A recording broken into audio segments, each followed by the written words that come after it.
दत्त आपल्या चॅनलमध्ये तुमचे स्वागत आहे।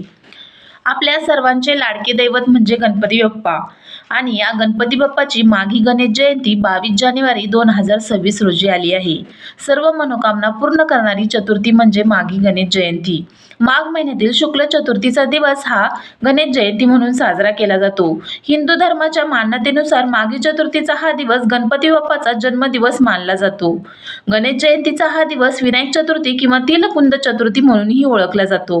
गणपतीचे एकंदरीत 3 अवतार मानण्यात येतात, पण या तीनही अवतारांचे जन्मदिवस हे वेगवेगळे आहेत।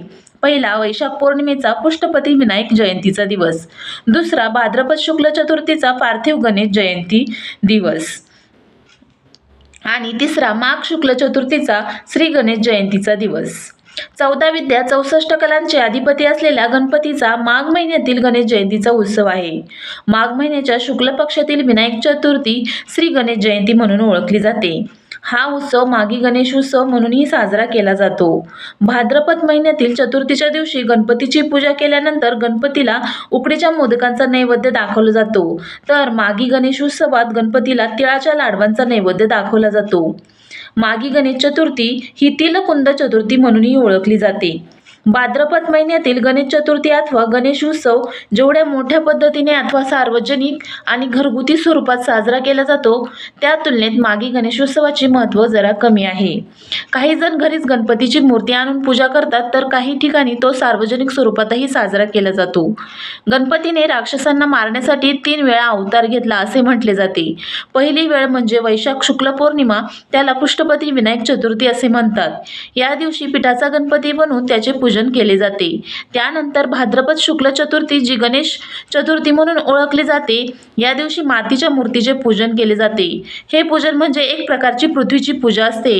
भाद्रपद शुक्ल चतुर्थी संपूर्ण महाराष्ट्रात याचे खूप महत्त्व आहे।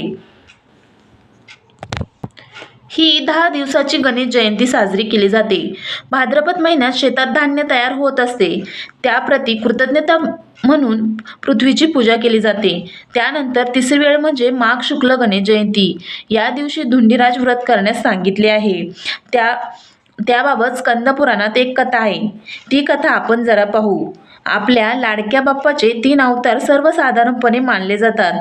या तीनही अवतारांची उत्पत्ती ही वेगवेगळी आहे आणि वेगवेगळ्या तिथीमध्ये बाप्पाचा जन्म झाला आहे। गणपती बाप्पाच्या जन्माच्या अनेक आख्यायिका तुम्ही आतापर्यंत ऐकल्या असतील। त्यापैकी एक प्रचलित आख्यायिका म्हणजे आपल्या सगळ्यांना माहीत आहे, ती म्हणजे पार्वती देवीने चिखलापासून एक मूर्ती तयार केली होती। गंगा नदीच्या तीरावर जलवर्षाव झाला आणि त्याचे पाणी मूर्तीवर पडले आणि त्या मूर्तीमध्ये प्राण आले। पार्वती आणि गंगा नदीमुळे बाप्पाचा जन्म झाला, त्यामुळे दैमांतूर असे देखील त्याला म्हटले जाते।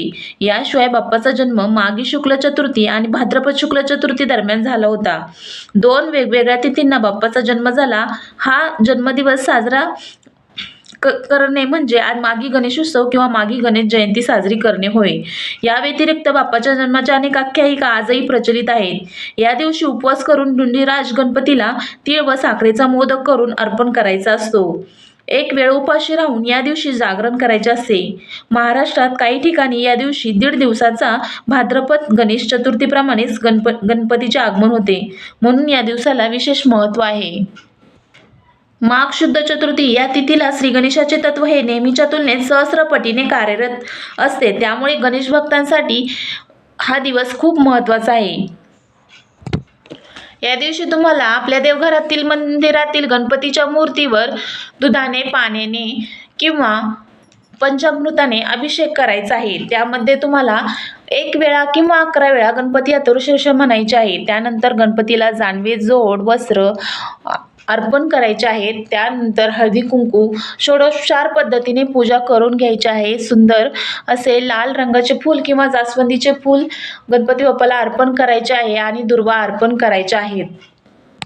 तसेच गूळ खोबऱ्याचा नैवेद्य किंवा तिळाच्या लाडवांचा नैवेद्य या दिवशी आपल्याला गणपतीला दाखवायचा आहे। या दिवशी नैवेद्यामध्ये तिळाचा समावेश हा अधिक असतो। मोदकामध्ये तीळ आणि गुळाच्या मिश्रणाचे लाडू वगैरे केले जातात। गणपती बाप्पा देवांचे अधिपती असल्याने कोणतेही शुभ काम करण्यापूर्वी आधी गणपती बाप्पांची पूजा करण्याची पद्धत आहे।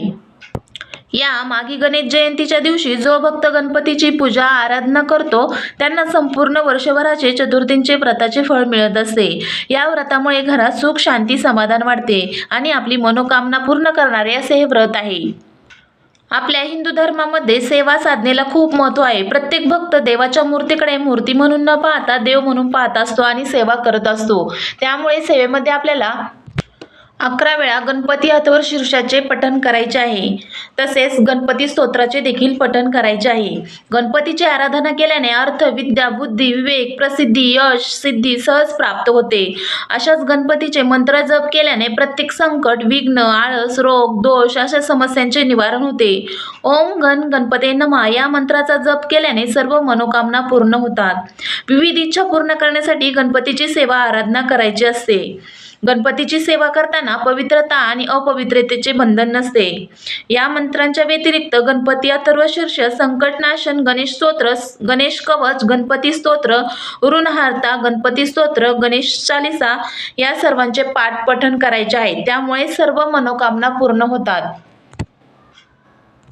आणि शेवटचं म्हणजे सर्वांनी गणपती मंदिरात जाऊन गणपती बाप्पाचे दर्शन घ्यायचे आहे. व्हिडिओ आवडला असेल तर लाईक करा, शेअर करा, सबस्क्राईब करा, कमेंट करा.